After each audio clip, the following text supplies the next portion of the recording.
Hello everyone, just a quick reminder, you can now support us on Patreon. You can get this show and all our shows a day early, and lots of other goodies by supporting us. If you like what we do, and you want to see us do more, you can find us at patreon.com/StudioOmegaYT. Thanks for your time, guys. Hey everyone, before we get started, I want to remind you that this episode is brought to you by our patrons like Audimus X and Bobby Meow. Thanks for your support, guys. Thank you. Oh, shit. That's how the episode starts. Hey everybody, welcome to Technical Difficulties. AKA Let's Talk Fake Grand Order. You probably won't realize that there was a very pregnant pause there because I will truncate it, but there was. Hi, I'm one of your hosts, Omega 2. With me as always is Lord Lucky 2. We are us from the future. Yeah, I hope everyone's enjoying Fake Grand Order, AKA apparently we have technical difficulties. In our usual round of disclaimers, we're going to be talking about current and future events for both the JP and English. This is different for a reason. Versions of FGO. So anyone not wanting spoilers should just go back 10 years and try to change time. Yeah. So we should probably go ahead and just jump into that really quick first. So FGO, their Twitter is still FGO USA, but they updated their terms of service for the English version in the App Store, and it came with a new please select your region. So in addition to the United States and Canada, I believe they also added Australia, Malaysia, I want to say Thailand, and probably at least one more, I think. They had a whole big tweet about it. So yeah, no, we are now the English version and are in several app stores. Yeah. Biggest thing I'm hoping out of this, though, is that with all these countries now with the English version, that the download count will count towards just that. So we can maybe hit those download milestones. Yeah.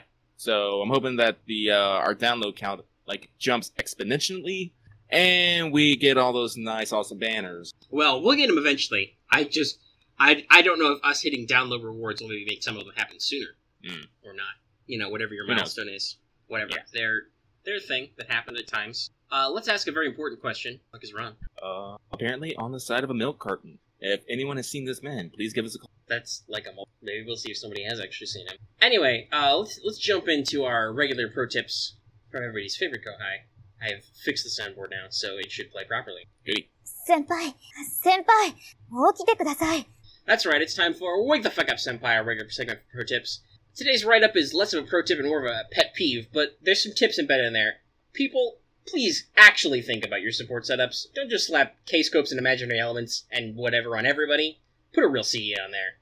Like, this was a real crisis or problem for me with a lot of the hunting ground quests last week. Just don't. I'm not begging at my support list for some 3-turn farming setup like Magic Trick, because that requires me to have multiple steps that I don't necessarily have, and same with other people in your friends list. It's much easier for you to set that up on your own if you can. But like, I'm out here for serious firepower. If I'm taking your Gilgamesh, I need him to do more than blow his load one time in the first 5 seconds. He says that, but I want to add just this additional note real quick. As an additional statement, K-scopes on Berserker with a wave clearing noble phantasm such as Kiyohime, Fran, Tamamokan, and Lancelot are never a bad idea, because that's what a lot of people will use in strategies for clearing easy waves and hands. Yeah, and in fact, my Lancelot normally has K-scope in my support setup. Yeah, but anyone outside of Berserkers, honestly, you got to put a little bit more thought into it. Yeah, okay, sure, the waiver or the Spiritron transfer, or if you've got a max limit break K-scope, just the day 0, yeah, 100% I'm gonna go. That's really cool. Do that more in your own time. Like I said, most people need more than just your missing support slot to complete their magic 3-turn setup. If nothing else, if you play the Halloween event, just give them Halloween Princess. That gives them 50% charge to start with if it's max limit broke, and also increases their NP power. It has a use beyond the first one. Remember, your support doesn't take up any points from, so don't be afraid to give them the good stuff. Yeah. So here's a theoretical example. Some stuff is good at other times, but other times it's not good. You might think to yourself, oh, gee, a K-scope might be really good on Skahak, because she's got a really high damage Noble Phantasm. And if I'm killing bosses, or if I was doing high-level mats farming, that's probably okay. Though I would say that by the time you get to the 3rd round, you should be able to charge somebody's NP anyway. You don't need a K-scope to do it. But if I'm just farming hands, and hey, guess what? It's sorted by levels, so your level 90 Lancers filter to the top, your K-scope doesn't help me on Skahawk. That's a single target. That's not what I need. But I always see Brins, Skahawks, everybody with, like, K-scopes and the like. Same with Gilgamesh. That's like the reverse. That's great if I was farming, specifically, like, hands or something, or maybe even servants at lower levels, because that's when you get his bonus damage. But if I'm doing, like, the hunting quests, and there's just a big old slab of friggin' man meat up there, I'm like, God, this really doesn't help me. You're making me wish there was an Orion here right now. Not that helped either. I used a few friends with Orions. I thank you for your support, guys. But that girl just can't do it. She's got, like, 100k in the tank. When the bosses have 500k, that's just not enough. Turns it into a slugfest. Yeah, but, you know, put some thought into it. Remember, people depend on you just as much as you depend on them. Yep. And if you ever need just, like, basic-ass advice, go ahead and check out, like we said, there's a series of guide mega threads in the subreddit, like, sidebar, about what CEs are good for your various star levels of servants. God knows when they started these threads, so they're a little future-looking, like, they're looking at CEs that aren't going to be out in English for, like, forever in some cases. But for a lot of older servants or a lot of well-used servants, you usually see, like, a classic, like, oh yeah, no, you know, definitely give this to that person or this to that other one. And if not, hey, just hop on our Discord and ask, what's a good craft essence to use on this person? We've got plenty of veterans who will give good advice. Speaking of good things, let's jump into Records from the Throne, our regular achievement topic. Alright, well, I'm going to start this off, because I don't think I'm going to get this gem in time. So, in the past week, ever since Da Vinci ended, I was able to, apparently I got my second wind, and I was able to protect, Saber Gills, Kid Gill, Alexander, Caster Gills, and Cursed Arm Hassan's Smile. I was going for Diamond 2, but I am literally one gem down. Like, as we're speaking, I am, like, fighting these, tentacle things, because they drop snake gems. Just because I wanted to get, like, everyone in one go, but it didn't happen. Rip me. Yeah, so I will tell you, the Smiles I protected since we last had an episode, Kid Gil, Diarmid, Mary, and Tesla, so I finally got all my fucking gears, thanks of it. Now, if you may wonder yourself, well, why haven't you protected as many Smiles as Lucky? So, Cursed Arm, I deliberately held back my Assassin Embers for 100 Personas, who we will talk about later. So that's where that all went, and I don't have a Caster guild to raise, so all my Caster EXPs are being saved for Irie. And Alexander was just, I spent time farming for mats, so I didn't have as many, Rider EXPs as I went to. I will probably get him before the end of the event, though. There's a shitload of EXPs. I will also probably get, as soon as I get a couple of Snake Gems, I will probably also get 100 Personas Smile protected. Or as I like to think of it, 100 Personas Abs protected. Yeah! Gotta protect those abs. It's good civilization right there. Yeah, it is. It's just... We'll get into it. We'll get into it later. I don't want to derail myself early. Let's talk about not all the world's evil, but damn close. Lucky, did you go on a roll spree with all your friend points for Angra, or did you just not get that many? No, well, I went on a roll spree. I still had like 750 pools, like total. So yeah, it wasn't like I wasn't breaking the 999 bank, but no, you still. I didn't get 100 Personas or Anger Manu. So I guess that's my all the world's evil. Yeah, I went all in because it was a good try. 250k on stream. You can check it out later.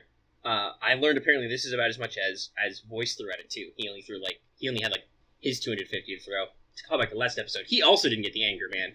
But some people are getting it. Some people aren't getting it, so it is there. Yeah, no, it's in. It's just he's super. He's like even more rare than an SSR. Like there are people dumping millions of friend points who aren't getting him.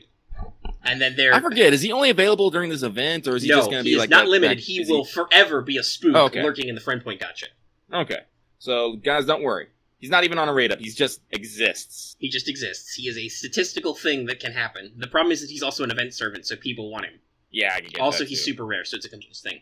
I was talking about Voice, though. He did a roll stream for Angra. At the end, though, he spent some actual quartz, and he got Iskandar, which is good for him. He didn't get any Anger Man, but he got a bro. But the funny story is, if you follow him on Twitter, he reports that his dad, who we talked about previously, he tried to roll for John Alter and didn't. He only spent like 24k, I think, like friend points, got Angry Man. What? Like literally didn't know anything about the character until the Voice mentioned him, and then he got him like right away. Well, hiss. Yeah. Sassy Avenger. Mm-hmm. But yeah, so but I did get an extra copy of like Self Chaos Scroll, and I got a couple of 100 Personas out of it. Also got an extra Deer Mode and Kid Gil. No Billy. I was looking for Billy's, but I got, like, Deer Mode up to NP4, and I got Kid Gil to NP2, which is good for the event. I think I got like 3 or 4 stuff yet. Yeah, I haven't gotten a lot of those, but I did throw a ticket at it because I'm throwing all the events tickets at the event banner for reasons, just because. And I did get a Super Kirei. I got it before Awakening on a ticket, which is great because that was like, okay, like Volume and Hydrogyrum. That's like the pro strat, but I'm looking at this. I'm like, but that Kirei though, defense up and all 3 cards. That's real good. I can use covers that. all your bases. Also, it's like +3 all the bases, +3 drops, so it's great for the event. As I said, I'm not throwing tickets at all. I'm not throwing gems, nothing. So you're I'm holding not on gonna to it. Yeah. As I said, See, I'm holding my Rashamon's course. going to be maybe a couple weeks after this event. Maybe? Yeah. Can't remember. Something like that. That should be. It's close. Yeah. And I'm also like that for a different banner because I'm like, oh god, to move into our Skelligramms. Oh god, the American run, the English run of Journey to the West is coming in there somewhere. There's some C's and there's a caster in that raid up I really want. She has good prosperity. Praise Got Buddha. hold on to those gems. The Buddha is good. Good Buddha. Also, there's a Mordred 5-star CE in there for the event. Like, there's 2 CEs I know I want from it. I want the Ox King, and I can't remember the name Ox of it. King that's a store. Oh, it's a store one? Yes, but Nice. Samity Fire and I think some of the others are, and the Nightingale one are not. Yeah, I want the Nightingale one, and, well, that's not the case. I want the Nightingale one, and there's a Tomomo Yeah, too. there's one with Lancer Altar, and there's one with the three Gordon sisters, which I think are store ones. But I'm not sure. We'll cover all this when we get to the actual pregame.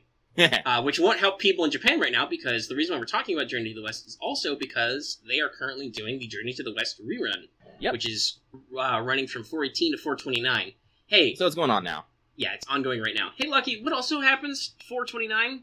429, if I remember correctly, is when they're going to be doing their Fate Apocrypha epilogue stream. Which... And they've already teased that they're going to be doing a Fate Apocrypha collab. So, I wonder, listeners, tell me, can you hear me scratch my chin? Because I'm doing it right now. You guys let me know. It probably is going to get lost in noise cancellation, but I tried.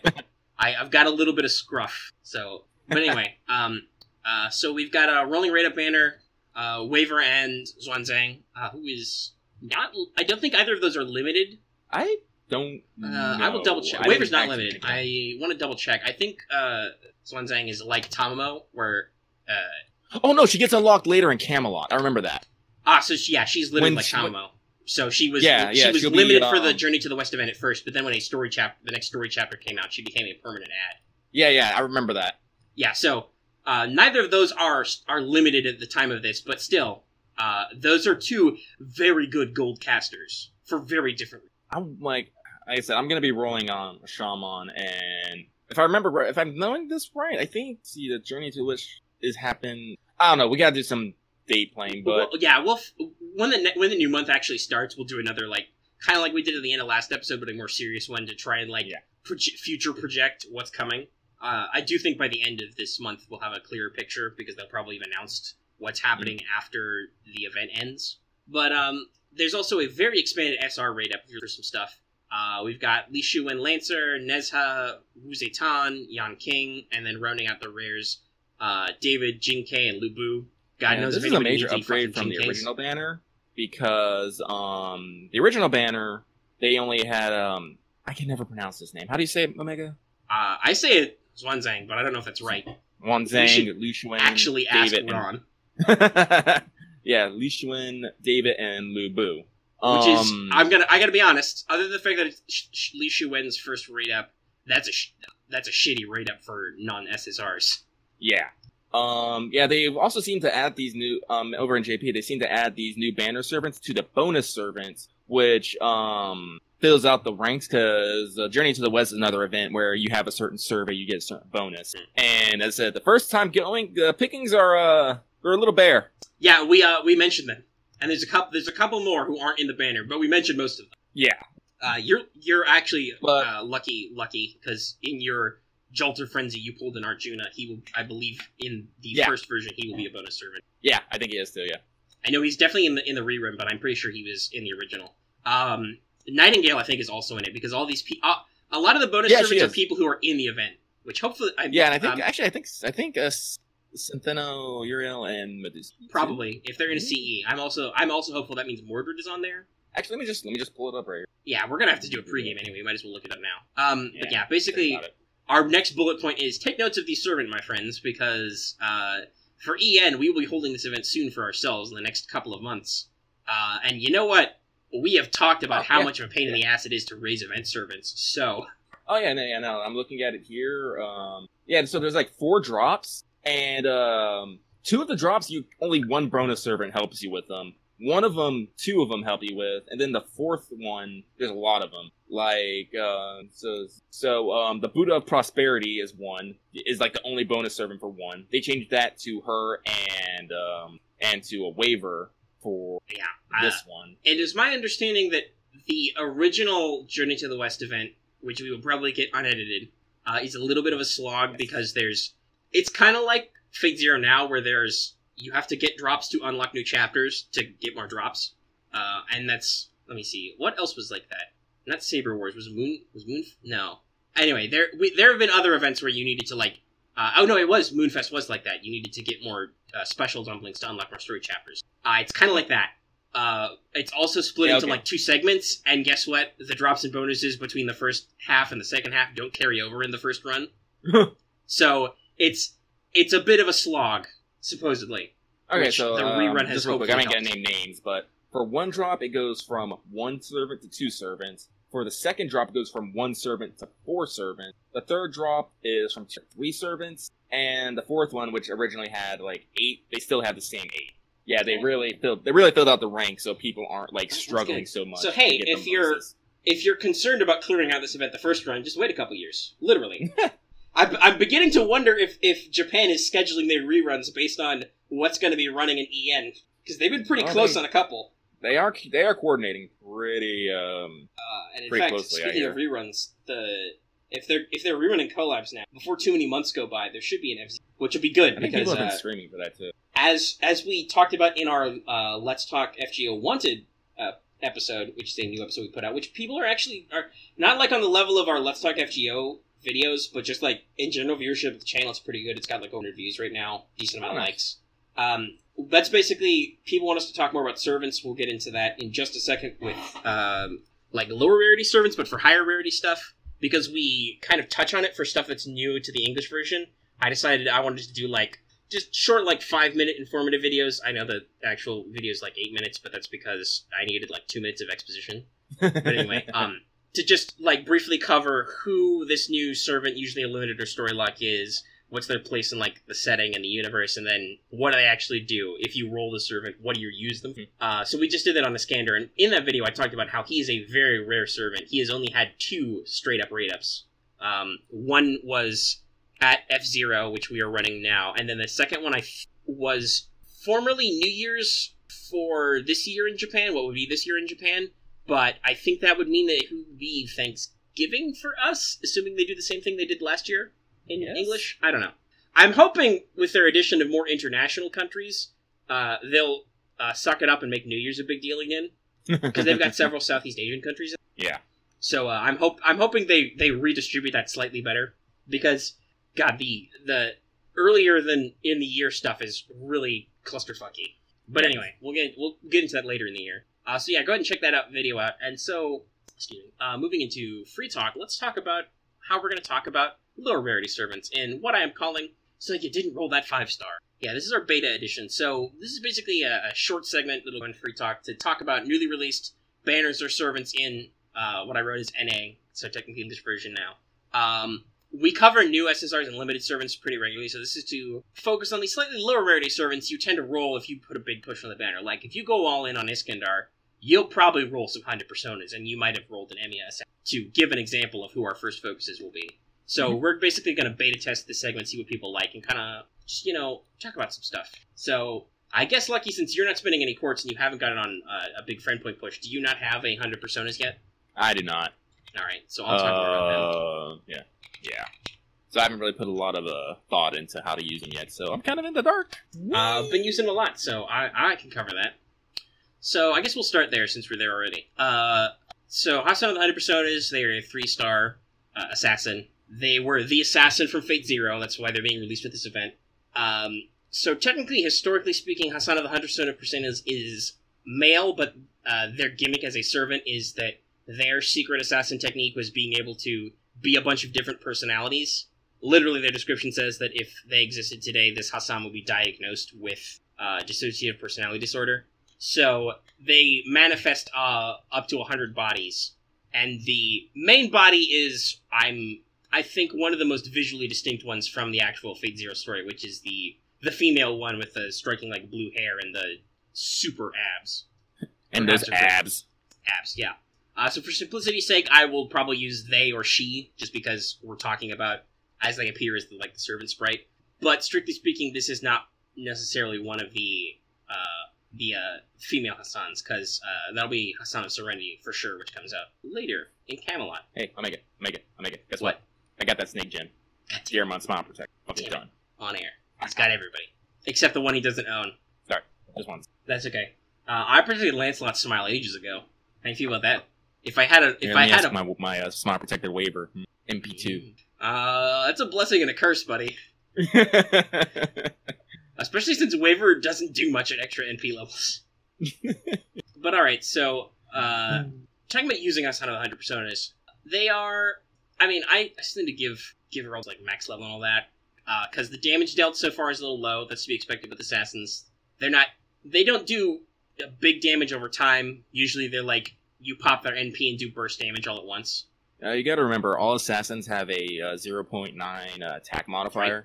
Just like so casters. No matter what, they're gonna have they always hit a little soft. Yeah. And 100 Personas is one of those types of characters who has a decent amount more HP than attack. But they got good hits on most of their cards. They're quick, arts, and then they have a single buster card, obviously, and then an arts noble phantasm. So, yes, the NP spam is real. Their NP charge on attack is only okay, but with arts, 2 arts cards and arts noble phantasm, pretty good. Also, their first skill is, hey, you know how some servants, they have that handy, like, golden rule type skill, you know, they increase your NP gain for, like, 3 turns? That's pretty cool, yeah. Right? Yep. And then you know how lots of characters have that increase your critical star drop rate for a couple of turns, like usually assassins or maybe lancers.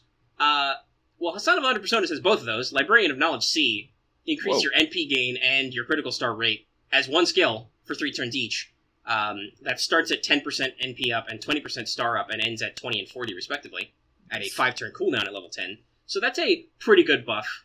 And that's the first skill. So you will definitely see a lot of crit stars because they have a very high presence concealment. And then you will also see a decent XP gain. Second skill is wide specializations.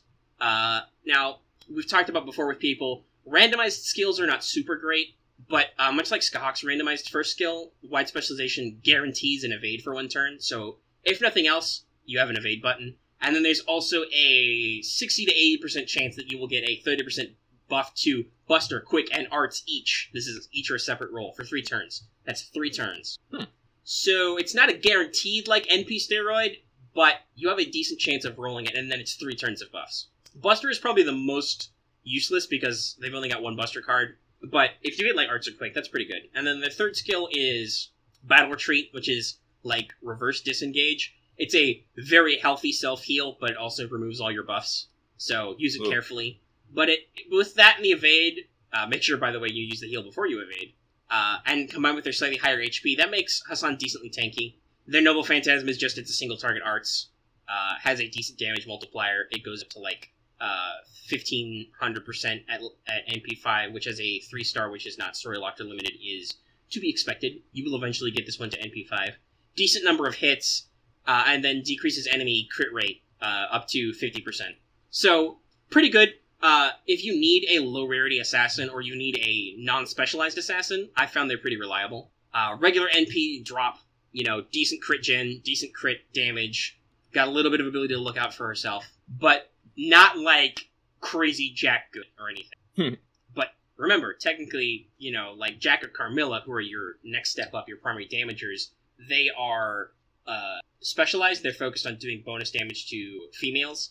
And Shiki and also Jinkei have instant death as a lot of their big gimmick, which for some types of bosses just straight up doesn't work. There are enemies who are just immune to instant death. So Definitely a decent investment, I think. Not just for the event, but just, if, like I said, if you need a lower cost assassin at all. So let's talk about everybody's favorite dad.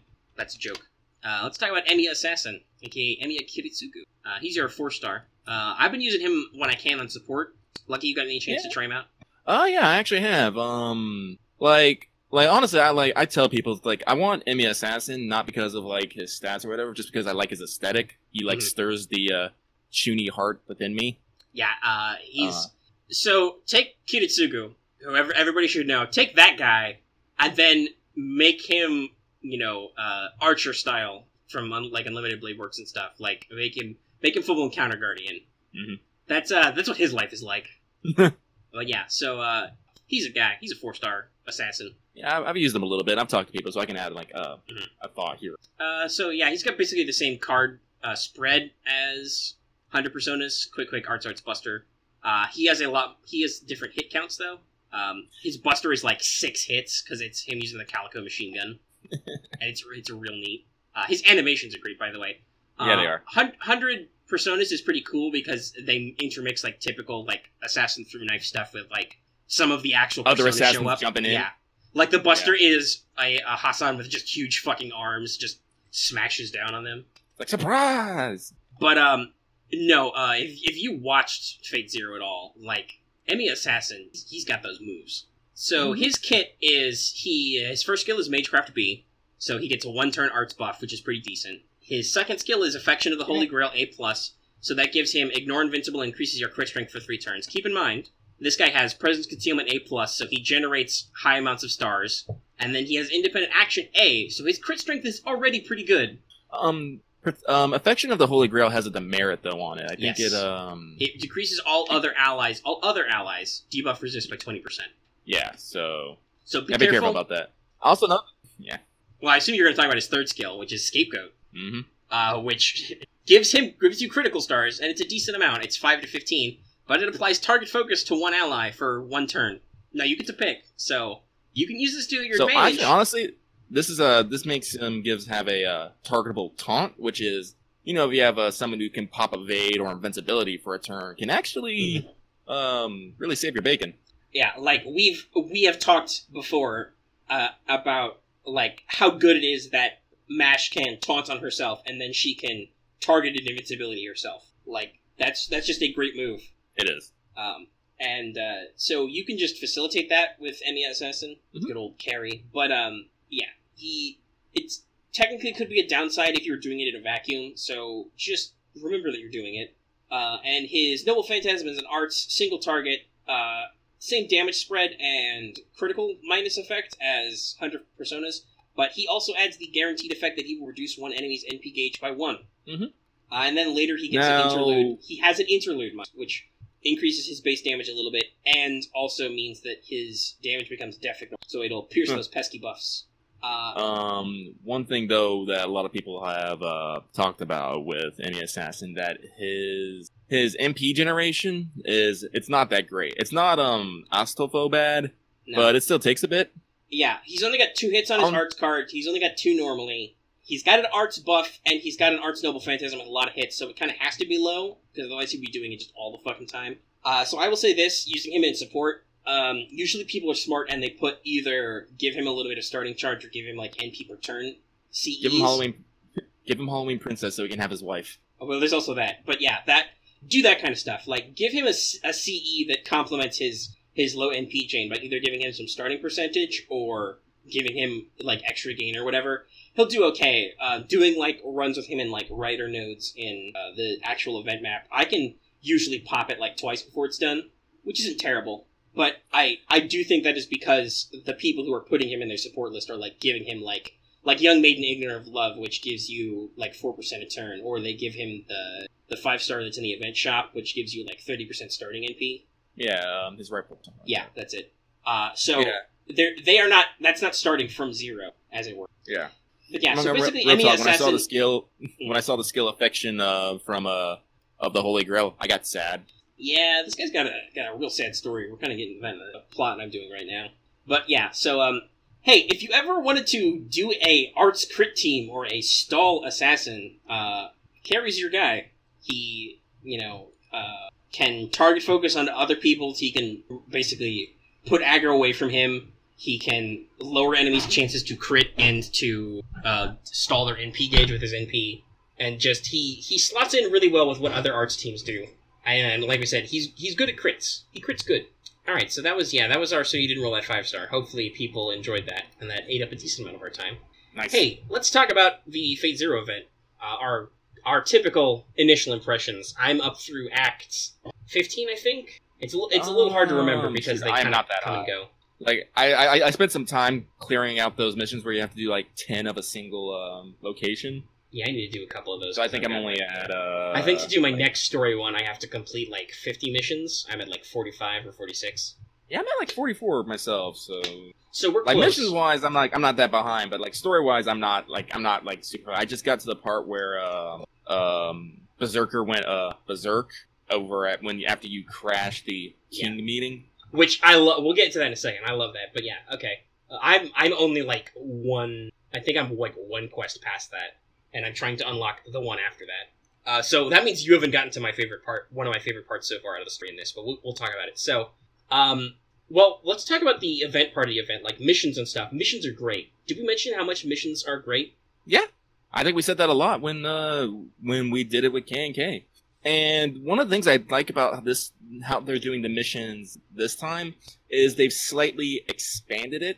So now that in order to like reach like more nodes, because now all locations have ranks. So there's like D, C, B, and A. There's also EX, but you know that's locked off for later. That's after you beat the story, I think. That's it. Yeah. And now to get access to them, you have to have key items in the way of chalices, tentacles, like sorcery ore, and mask. Which you get from some of the story quests or missions, or mostly buy them in the store. And buy them in the store. And now you have missions where you have to clear all like D ranks, clear C ranks, clear certain of all these missions. So I think it really adds like another layer of complexity that doesn't like break the game. It's like, here's something new and a bit different, but it's not going to be something too different from what you already know. Right. Because like honestly, like when I saw this event the first time, like I didn't actually look into it, so I saw those 4 items. I'm like, what the hell are these for? Like, because I don't think we actually covered like the fact that we'd be unlocking. We touched on it in our pregame, but obviously we had a very busy show, so we did. I just mentioned that it was a thing. I don't think my notes on that were particularly well explained. Yeah. So, like, going into that, it was still something really easy to understand and to follow through with. And, you know, it felt intuitive. It was good. I like it. Like, I will also say, I think the way this map is formatted is slightly better than the Garden of Order event. Because with that, you almost always were just like, okay, what is the most efficient node to farm this quest or that quest? And you just tackle them in order. You're like, oh, okay, so here are nodes, rooms where servants with this trait spawn, or that trait spawn, or this type of enemy spawns, so I will dogpile everything and I will run either the hardest or the easiest, depending on what you're looking for, quest over and over again.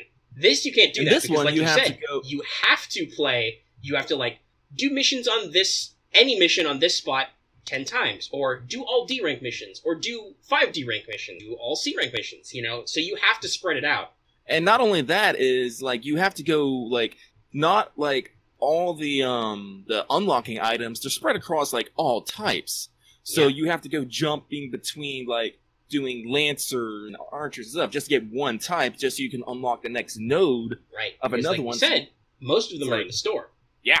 And they have increasing currency costs. Like, you'll buy one for, like, 10 coins, then it goes to, like, 30, 50, 100. Yeah.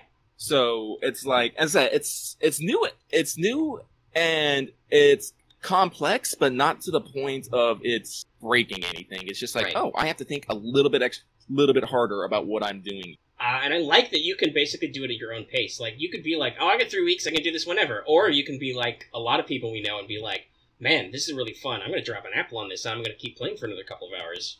Oh, man, I've been dropping apples left and right. Like, honestly, I want to finish this event quickly and clear out the store, because I said, this is 3 weeks. Like, hopefully, like, I can get this done in, like, a week. I'm hoping that last week they do the thing they did in Japan, and they do the strengthening quests again, because, holy god, I need them. I need them real bad. Well, it's not only that, because it'd be good to have, because as I said, like, we're probably gonna get like a week of downtime and we're gonna go into our next event. So having that, using this event time, this extra event time to like clean up some servants, get them like sent it, you know. Yeah. And obviously the event itself will help with that because it's got in both the store and in the mission rewards, it's got some great mats in there. I've got a lot of mats. It has 100 gold and silver. Yeah, 100 EXPs of both gold and silver, which is great. Yeah. It's got a lot of like if you missed Warhorse horns, it's got a bunch of those in the store. It's got a bunch of pages. There's like 20 or 40, one of those two. 30 maybe. There's a lot of pages in the store. I've almost bought all of them.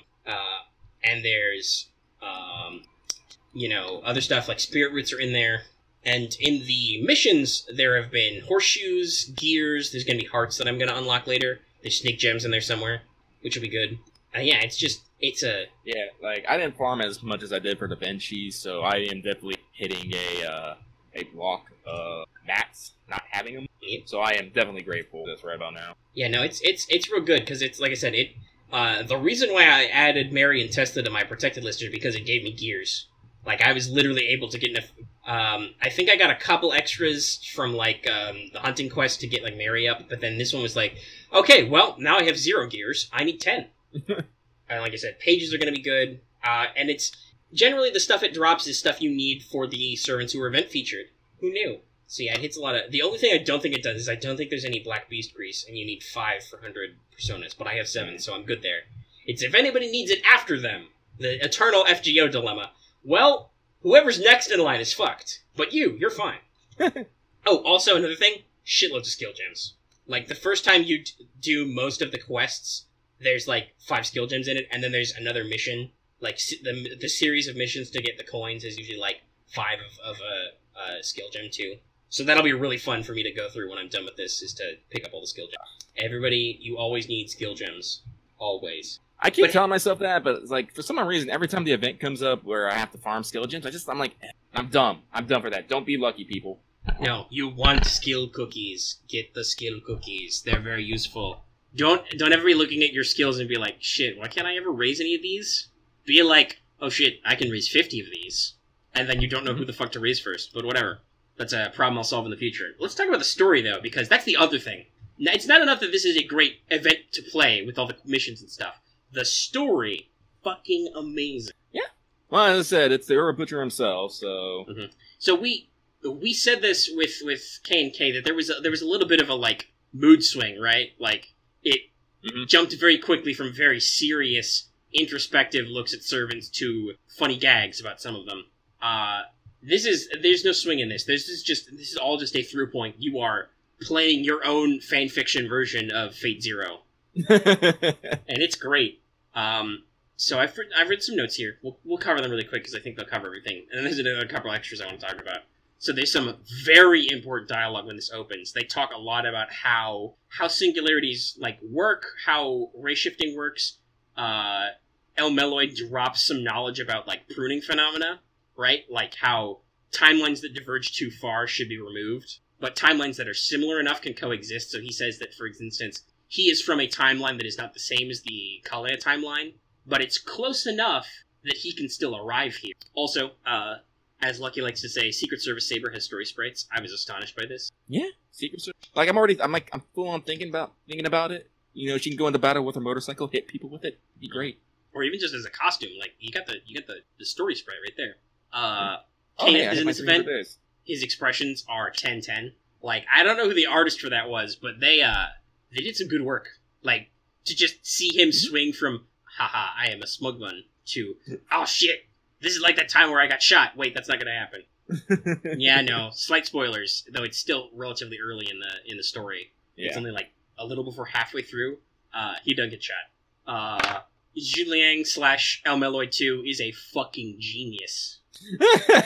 Like, he's real good. Honestly, we were talking about this in the Discord earlier, but I think he's basically pulling from both sides of the experience. He's taking the information that he knows from what happens, combining it with just badass tactical knowledge that is, I can't remember his servant name, Zulang? Yeah, something like that. Listen, speakers of a Chinese variety all over the world, we're sorry. we do not necessarily regularly interact with your culture, so we have no idea what your pronunciation for a lot of these is like. We try, but we cannot always do.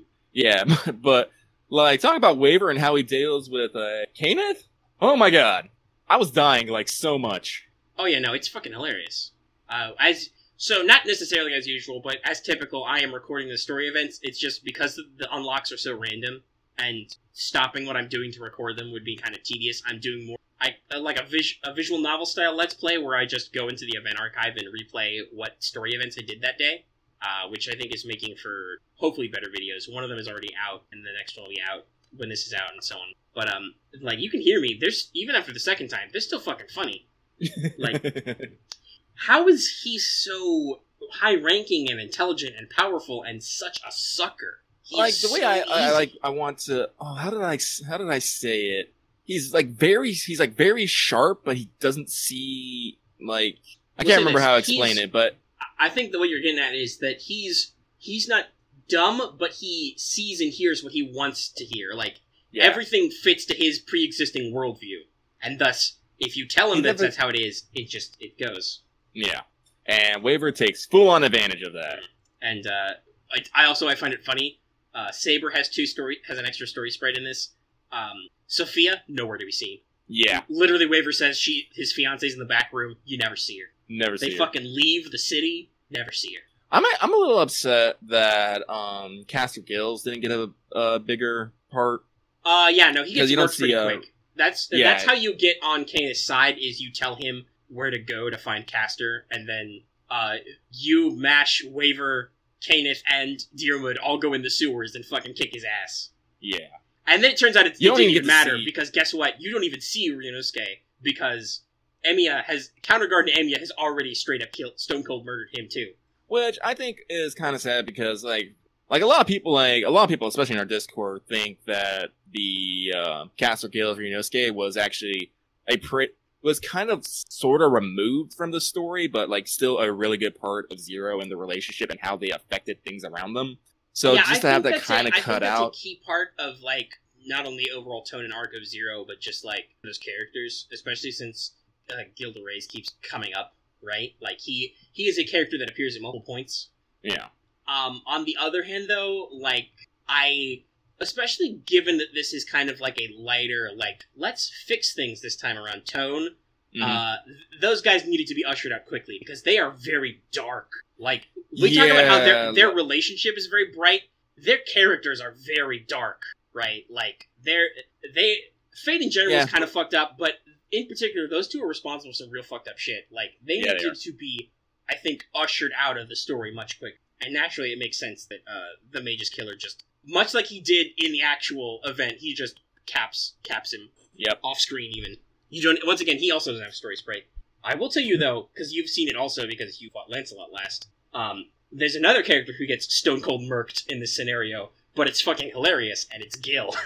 Waver is like, there's no way Archer will work with us. We need to gang up on him. They recruit Berserker by saying they will get to fight the Tosuka servant, and then you ambush him at the meeting of the Three Kings, and you're just like, alright, everybody dogpile on Gilgamesh, and just kick his ass. And Gilgamesh is literally like, what the fuck is this? Before Gilgamesh has any chance to take you seriously, you just stone cold murder him. I support Deerwood, and I think my Deerwood and Mash, and just clonked him. It's like, that's the thing about Gilgamesh. Gilgamesh always underestimates his opponents, I guess. Yeah, Gilgamesh fucks around a lot. Yeah, he fucks around a lot. It takes him several runs to get serious with anybody. He's like the world's oldest hero, but you know, that's what he thinks as a king. It's like beneath his notice. If he has to use his full fucking power for you, that means you're someone as strong as him, and he doesn't want to admit that, ever. Right. There are, like, thinking about it, there's only a couple times he's gone, like, all out and used a, even though he blasted me with it in the actual fight, but, like, in normal terms, he rarely goes all out with that. Like, in Zero, like, the only time he goes all out is... when it's his only recourse is to, because it's an anti-world noble phantasm and he's stuck in a reality marble, his only recourse is to be like, well, I'm just gonna blow it all up then. But he still did it out of, did it respectfully out of, like, Iskander's, power. And he does not use it again on the bridge fight, because that would be overkill. He squares up with him using the Gate of Babylon. He tries to use Aya against Shiro in Unlimited Blade Works, but is stopped because he didn't take Shiro seriously enough and gets his ass beat. He did not think it was like possible literally he's for like a about human... to pull literally he's about to pull it out. He's all like, do I really want to fucking do this? And then that fucking arm's gone. Yeah, his final move is, oh shit, this kid's really gonna get me. And then Shiro's like, fuck no, I'm gonna get you. I am gonna get you. And he gets him. And then Gilgamesh says, I think one of his more impressive lines in that is, I grant you this, in this moment, you are strong. Mm-hmm. Which is a lot for him to say. To tell this punk-ass faker kid, okay, I will admit, right in this second, you're strong. And then guess what? The Mato Master immediately faints and Lancelot and tries to kill Artoria. So, fun fact, during that fight, like, I don't know if this was actually programmed into it, but during that fight, I brought in the Artoria support. That Berserker, like, it only lasted, like, 3 rounds, maybe. But he did not do anything but attack Artoria, like, the entire battle. I'm like... We've talked about this before, but you probably don't remember because it wasn't practical. But yes, AI, Gills, and Lancelot are programmed to attack Saberfaces first. So, for instance, if we have... Because she's not an event server, we haven't been using any Jeans, but when you fought Gil de Reyes in the event, and I think if you took a Jean also to this fight with Lancelot, he would also target them because he thinks they're, the other one. Yeah. So... I have heard that before, that is an actual fact that has been determined, that is how their AIs are programmed to operate, which is... Yeah, I think that's I think it's good. It's like, it adds just a little bit more interesting depth. Yep.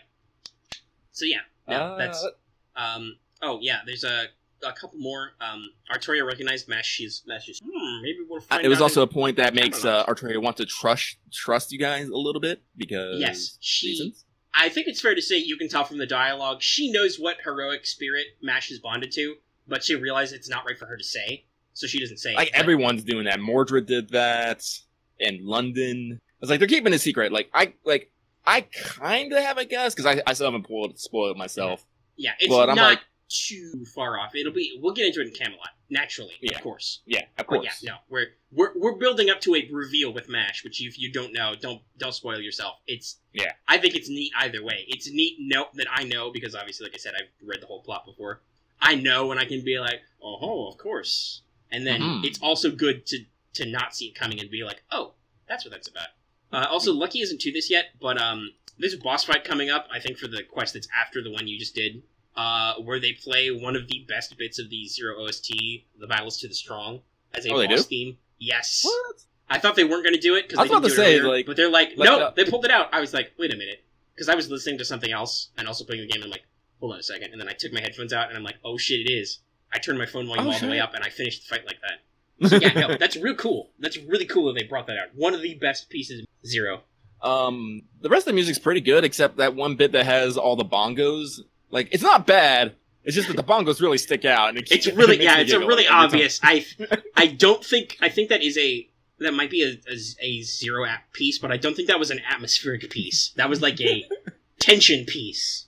Like we've talked a lot about like Anime Power Hour, how like the Persona 5 animation has integrated the game music into the anime. This is like the reverse. And sometimes the game does not integrate the anime music. The loop on to the Battles to the Strong is great, though. But yeah, so, like, we're not done with the story. This is just our initial thoughts, but yeah. And we'll let you know. Just about an hour, so. Oh, are we? Shit. Yeah. No, it worked. You were like, I'm not sure. Our notes are pretty sparse. I'm like, yeah, we're going to talk about this shit, though. Yeah, we are. And we did. Also, real quick, before we move on to some ending stuff, if you're looking for detailed event maps or guides for current NA or EN or however you want to say it stuff, we started pinning them to the Discord FGO channel. This was not necessarily a direct request, but kind of a compromise, because people were talking about, hey, would it be cool to, like, put these in a format so they can be easily accessible? I'm like, it was you, Lucky, who actually said it first. We could pin them. And I'm like, yeah, that sounds like a great solution. So we do that now. We have pinned the event map, a post that links to the event map of Fate Zero right now, and we will continue to do this in future. Yep. Because we post them all the time anyway, so why not make it easier? Yeah. Alright, so, we didn't write down a meme of the week. Let's see, go time. Do you really have one? Oh, meme of the week. Lucky Rants is strangely popular. And I think that, technically we didn't do that as a meme last. That's right. That was just a complaint you had. Yeah. But it stuck out. Yeah, my channel, I changed it from Lucky Complaints to Lucky Rants, because sometimes I just go on a fucking tangent. is strangely popular. No, people like it. Like people are saying it's like their favorite channel. I'm like, why, please? But you know me, I will get like because it's like I have the special ability stream of consciousness where I will literally type as I am thinking or talking, not even think about it. So yeah, so basically when you see me posting in Lucky Rants, that is just literally like just pure me going at it. So all those sound effects, Yeah, the closest I get to stream of consciousness is when I write recaps for Anime Power Hour. Normally, you might think this isn't scripted, but I very rarely do I say anything that I haven't thought about before we get to this episode, at least a little bit. Because I'm that guy. I constantly play words or conversations in my head before I have them. And then I do that when I'm not upset. Maybe I just don't get upset enough. No, it's actually probably good. The most you get is annoyed. That's actually, honestly, is probably pretty good because I don't do it a lot, but I can get pretty spicy when I'm pissed off. You have seen me genuinely annoyed a couple of times, like for real mad, and I'm dead serious about it. But let's move into something that is also dead serious. You thought I was going to switch it up there, but I did. Yes. So our Patreon has made it to the $50 total, like right away. The moment we said it was going to happen, we got a couple of extra patrons at decent levels. So thanks for that, guys. You guys are in the credits at the end if you're looking for yourselves. And if you're not looking for yourselves, hey, did you know, in case you forgot, we put everybody who's a patron in the credits, which are attached to the end of a video. Everybody gets their little bit of thank you. But as I promised, Lucky has gotten a couple video editing softwares. As I said, right now I'm going through them and just seeing what they can do mostly, and so we won't be putting out high-level video content immediately, but definitely look forward to the future. I didn't write this down because, it was a secret, but I am working for a script on my own original thing here, which will be on the channel. I'm basically going to keep it a surprise and just, basically just go BAM and make it check this shit out, and he's going to be like, what? And it's going to be great. Yeah, it's not like I've been saying that Lucky should channel content anyway. Yeah, months. Right? But yeah, so this also, by the way, is one of the reasons why I wanted to start wanted posters, because I wanted to give shorter videos that aren't super time sensitive to just pass off to Lucky and be like, hey, you don't have to do super fancy, but you could do some image transitions here. Yeah, see, what's happening right now is I got the program, but now I'm gathering assets. Very important. So, I have an assets folder, and I don't do a lot of real deep edits. Yeah, so now, basically what I'm gonna have to go start doing now is I'm gonna have to start, it's for, FGO stuff, I'm gonna have to go get, raw videos of, all the series, try to get at least 720 to 1080p, so the good quality, and then have that stored somewhere. That's a lot of fucking space. So now I gotta go... by the way, this is another thing, in case you're curious, that we eventually need a budget for, is, cloud storage and offsite backups and shit. Because, hey, guess what? The entirety of the show is saved on my one hard disk and on YouTube. Now, if I can connect to YouTube, I can download any of our videos I like. But otherwise, it's all audio format stuff on a single hard drive. So another investment I went and got is I went and got me a 2 terabyte hard drive. That's solid. And I'm gonna be installing that in. Yeah, so I can start storing all this video and images and assets, and not to mention that videos by themselves, they can take up a fair amount of space too. Yeah, but especially you people want this stuff, so we're gonna do our best to deliver. So definitely look forward to it. Mm-hmm. It's just now I gotta line up some ducks and shit. Yeah. So our next goal is I figured this out. See, we say Lucky's the business guy, but at the same time I'm the showmaster general. Yeah. So I figured out our next goal at $100 a month, which we are basically halfway to. We will start releasing dramatic readings of Lucky Rants on the channel. In case you ever wanted to know, you can't see me, but I face palmed. Mm-hmm. But yeah, no, this will be real good. I think people will like it. Also, I was basically gonna say by the time this goes up, literally when I go to post this on Patreon, I'm gonna switch it out so that's the shown goal. I will say we still have an intent to do a monthly AMA series when we hit 50 patrons, but I don't think that that goal is a ways off. So I don't think we necessarily, now that we have a hard and fast and a easy cash goal, I think it'll be better to show people the progress on that. So we'll probably switch it so that's shown. But yes, if you are concerned, we are not abandoning the idea. We do want to do a AMA series of 50 patrons total. And if you didn't know we wanted to do that, now you do. The thing is just basically the format would be there would be a patrons only thread where patrons could ask us questions and then we would release a video on the channel at large. So obviously, you need a lot of people to ask questions to get that, because not everybody is going to ask a question. Yep. I want to say real quick on the dramatic readings of Lucky Rants. The way we'll definitely do that is I'll basically ask our Patreons what rant they want me to do, because it's all there on the Discord. And if we want to do like extra flavor, maybe what style they want me to rant in. If I want to do an accent or something like that, just to mix it up a little bit. Because there was definitely some people going like, you should do it in a posh British accent. I'm all like, you fucking people. Well, here's the thing. I know for a solid fact the intro will be me doing a posh British accent. I will say, and now for a dramatic reading, Lucky Rants. And like Vivaldi's Spring will be playing in the background. You know, the sound went dun dun dun dun dun dun dun dun dun dun dun. Something nice and relaxing and classical, and then Lucky will fire off with something. Yep. And then I will end it being so like. Well, that's not all we got. We got goal 4. Yeah, so we talked about this a little back and forth, and we'll get into the explanation in a second. But I said this at $500 a month, which I know that's a little ways away, but it's out there. Lucky will get some art lessons and start doing art streams. So before anybody's like, hey, wait a minute, I will tell you, this was my idea. Lucky was like, gee, I wouldn't mind doing streaming or doing more art, but I really need to take some lessons so I can like improve my speed. And I'm like, well then, Lucky, how much money do you think you need to do that? You know, a couple $100. I'm like, okay, so if I put it like a 500 goal, that would be reasonable. And then I suggested that would he be willing to do art streams then to tie it together to like, here's why you're paying us to get it back out. Because not only is it nice to improve Lucky's ability as an artist, but also you'll get direct content out of it. Yeah, because see, here's the thing about my art. Like, yeah, I draw, but as I said, I'm not very good at it. Like, I'll be the first to admit it. I'm an artist. I'm just not a good one. So when I draw, I do a lot of just like one image. I usually draw something really rough. Then I redo it, refine it, redo it, refine it, redo it, refine it, redo it, refine it. And then like I realized, yeah. Because, like, a lot of those good artists, you see just doing it, like, just first time, they've been doing that stuff for, like, 15 years. That's true. If they know what they're gonna do. Speed paints or one takes, they know very much what they're doing. Yeah, I can't do that. I'm, like, 10 years away doing that. Like, when I'm 40, yeah, maybe I'll be able to do that. But, so right now, I just need to get some lessons and, like, how to do compositions, figure drawing, all that stuff. Need to pay some ladies. But the thing is, it's kind of hard. Yeah. But the thing is, it's like, I need like, it's not that I'm not motivated to do it, it's just that with my, ADD or whatever you want to call it, it's hard for me to focus on something on my own, so I need someone to instruct me on how to do it. And there's classes out there that, you know, you can sit down, they'll teach you the basics and whatnot, and if I have someone giving me actual direction, it'll be much more easier for me to retain. So, that's why I need those lessons. I've been looking into it for a while, it's just I haven't had the income to do it. Because Lucky is horrible at budgeting. In case you're curious, I don't really have any direct financial goals other than I'm, probably at this month's payday, I'll be able to, with my share, have enough saved up to get myself like a 1 or 2 terabyte like drive, which I will use for external storage of stuff.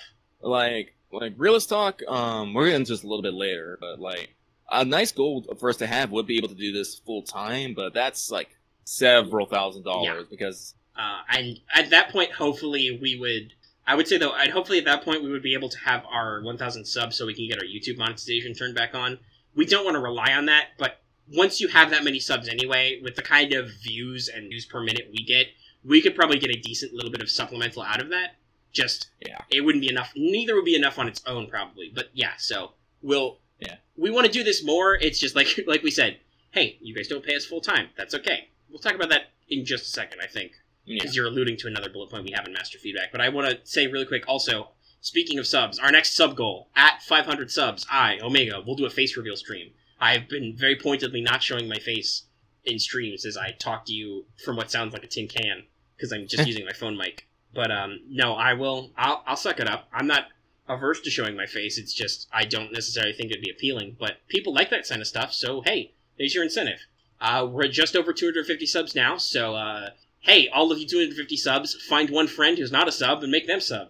It's real easy. It's like a pyramid scheme. Just, it's done. If you do all that, you can see my face. If you're very lucky, I'll remember to shave that day. If not, I'll be quite scruffy. Now that I think it's necessarily I'm not really particularly hiding my face. I think there's a stream where You've already blown your load there. Anybody who's looking on the channel hard enough can find your face. Also, I think you've shared, not that your face was necessarily visible, but you've shared a couple pictures of yourself on the Discord. Oh yeah, well it was funny because like, hey, here's my face reveal, and it's me like wearing a balaclava, sunglasses, and a giant hoodie. Yeah, he's So, like, you were you can't full-blown Unabomber. But alright, let's move into our other serious bullet point before we wrap up, because this obviously there'll be some science cut out, but this episode's starting to push to normal finishing time. So, Okay. a lot of stories have been flying around about, like, the other, I would say, famous FGO YouTuber, Not a Whale, and some other stuff coming out. So, that's, I think, has given us some incentive to say some stuff, because they died out recently since the Fate Zero event came out, but a little bit in the gap there, I saw several topics on the subreddit about Not a Whale disappearing. Their channel is gone now. And kind of like why and how. So we talked about this like last week after we got done recording with Voice. Yeah, we chatted back and forth with him. Yeah.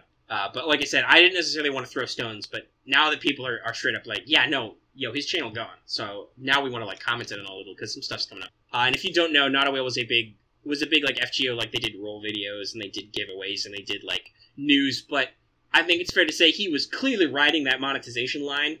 Like his videos were always minimum 10 minutes. A lot of people said they were padded. There was a lot of calls for donations during roll videos, and like, there's some evidence to say that some of the giveaways were like scams, like they weren't, like, he said that he gave away stuff but didn't actually. I don't know so much about that, but given that definitely seems like this guy was in it for the money, I wouldn't be surprised. And basically the story is his Twitch account was banned, it got unbanned, so he went back to Twitch and closed all his stuff on YouTube as a Twitch partner and is now there doing whatever it was. So, at the very least, he does not seem to have cared very strongly about the large FGO YouTube community he built. Yeah. So, I've collected some bullet points here. When we say we want to do stuff for the community, we mean it. There's no scams or tricks here. We do want to give back. Like, if we say we want to do giveaways, we do. We want to do that to do, like, an audience participation thing, because that's really cool. Yeah, I honestly want to give giveaways. I want people to start getting their FGs. Like, I look at mine, it makes me happy. I want other people to feel happy when they have theirs. Just like, because people have been generous with views, they've been generous with Patreon, they bought a couple shirts, they've gotten stuff out of us. We expect, eventually, like, just from growing a community, it's natural that some people feel gratitude and they express that in different ways. Like, they may end up sending us stuff, or they may end up just, writing to us and saying stuff. We want to share that back with you, because that's kind of why we do this, is to get that positive energy and then give it back to the viewers, as it were. So when we say we want to do stuff, we're going to do that. We're going to do roll streams, which I've done a couple of. We want to do those. If we want to do art streams, we're generally okay with that. It's just, like he said, he's not sure that they'd be very entertaining because he has to do a lot of revising and stuff now. Yeah. I'm not so sure that him swearing and doing the same drawing like 10 times over wouldn't be entertaining, but for a different reason. But we may have just put a monetary hitch on that sort of behavior anyway, so... But we believe in being genuine with the audience. We want to do more in general, and we want to do more with you guys specifically because it's rewarding to be involved. It's cool to have this interactivity with us. We love that we can have this interactivity with you, and we like to have that interactivity back. You know what I mean? Like, if you throw a comment at us or talk to us on the Discord, we like to talk back to you. And at the moment, we're still relatively small. That's super easy to do. Yeah. But we hope to be able to have some level of interactivity with the audience at every level. So my next bullet point is we appreciate everyone who has given back to us by buying shirts, putting some Patreon, whatever. We appreciate you deeply. But we appreciate anyone who looks at our content at all, even if the only interaction you have with us is watching the video. Like, we appreciate that, period. If you click on a video and you are listening to me say this right now, we appreciate that. You sat through an hour of us, probably, so yeah. No, we appreciate that deeply. Like, if the only interaction you have is you lurk and you watch the videos, that's cool. We do this for you, too. It's just that more interactivity enhances the channel and the community. Like, it gives us more one way or another. And lastly, I think a very important bullet point, because we've done a little bit of the shilling, which is important, because I did go on blast a little on somebody on Reddit who called people doing like, comment, subscribe stuff like assholes. I'm like, whoa, hold up there. Sir, you were being an asshole. And I didn't mention that it's because you just did a drive-by and called me an asshole by extension, but people just want to be compensated for their time. They put time and effort into stuff. They'd like to get something back out of it, if only so they can do it more, because time equals money. Mm-hmm. And time is not infinite. We are not trying to make YouTube millions and retire to a McMansion or whatever, and we're not going to, break into vlogging, because that's where we can make the money or anything like that, right? Like, sure, okay, I'd love you to make me a millionaire and retire, but I also don't want to do that. You know what I'm saying? That sounds kind of boring.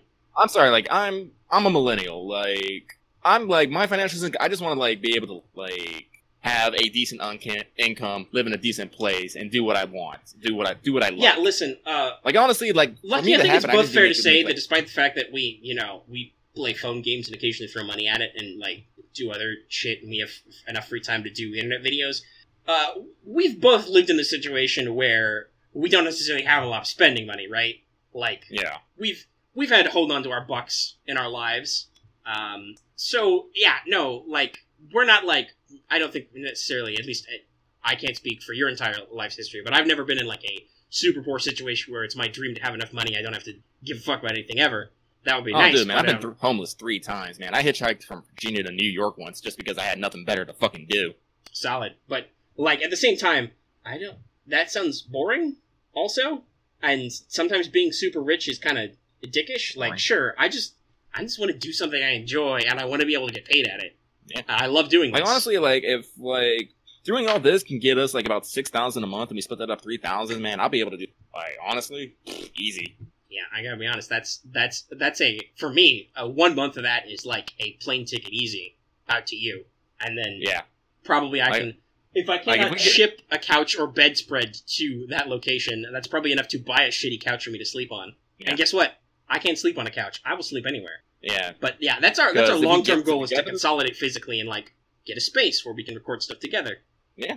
But yeah, no, like, honestly, like, the house I stay in, like, my landlord's my friend, so if I ask him hard enough, he'd probably kick out someone he didn't like and put you in. Yeah, let's not brag about that on air, but sure. Whatever. Like, yeah, no, like, but we want to get paid enough to sustain ourselves and to grow the channel so we can honestly do bigger and better content. Like, that other stuff, I don't want to buy a Tesla.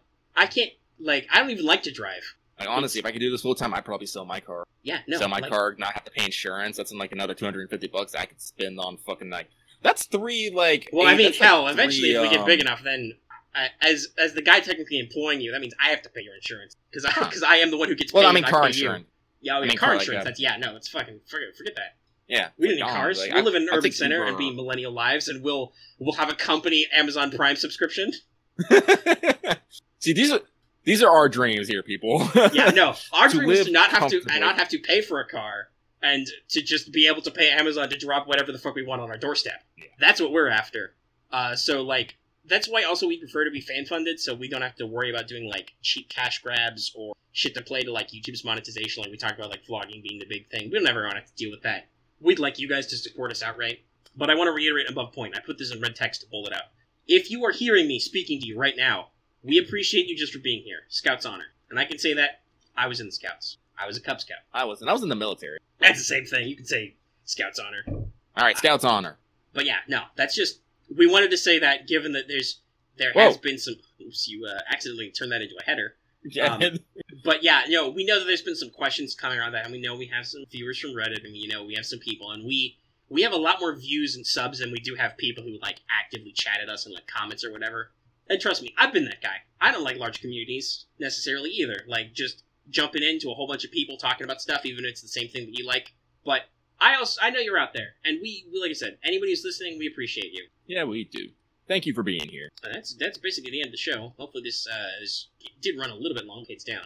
We're at almost an hour 20 minutes. We've been spoiled by hanging out with Voice again and his making us record for like nearly 2 hours. But let's do that thing that makes us assholes, apparently, and say, if you like this video, please give it a like. That's very important for algorithmical reasons, and also because it shows us that you actually like the video. Like, you don't have to say anything to us, just click a little button. We know, hey, that guy liked this. Not even specifically that guy. We know a guy liked it. If you have any comments, please be sure to leave them in the comment section down below. We, as always, we read all our comments, we respond to them. I be sure to, like, favorite and upvote everything. I have pinned a couple of comments from Real fans talk, before. During our last video, I know there's a lot of people who's been calling everyone needs to start chipping Voice for chords. I'm all like, well, I probably just ruined this man's life. No, it's fine. First of all, he has a fuck ton more subs and, like, people who chat in his live streams anyway. Yeah. But yeah, no, it's a joke. Hey, no, listen, people have been saying save for Da Vinci. I'm glad I started that. Everybody remember, drop your hashtag save for Da Vinci in the comments. And if you want to talk to us directly and get more direct interaction with us, there's always our Discord channel. It's a great place. Lots of great people there. People I do can not have a shut up conversation there. without us completely. Your FGO tips, your Animu tips, your video game tips, your music. We got a channel for fucking everything. And of course, if you are new here and have not already, please subscribe to the channel to get all our videos in a timely fashion. The only other way you can get our videos in a timely fashion is to consider supporting us on Patreon, like we said. For as little as $1 a month, you can get this episode in audio format and early at your computer, along with lots of other shows. And many goodies. And at some point, we may or may not actually do waifu tier or write postcards. I might don't know. not write them, but maybe I'll like record me like reading a love letter to you, and then everyone can hear it. No, we're thinking about. I mean, if we're gonna do dramatic readings of me effing ranting, I think we can go the other spectrum. Yeah, but also I'm much like where I got my business cards. I do know a place that does like cheap to order postcards on like a letterhead type thing. I think that would be great. Get them in bulk. But anyway, that is just one thing that we can do, and I'll do it if I have to. I can write neat if I need to, or I can write cruddy. Whatever your preference, you let me know. This has been Let's Talk FGO. As always, thank you for your time, everyone, and have fun with all that stuff we talked about that wasn't us just blatantly trying to steal your money. I mean, having community interaction. This is a subtle reminder that Lucky is actually evil. You needed a subtle reminder?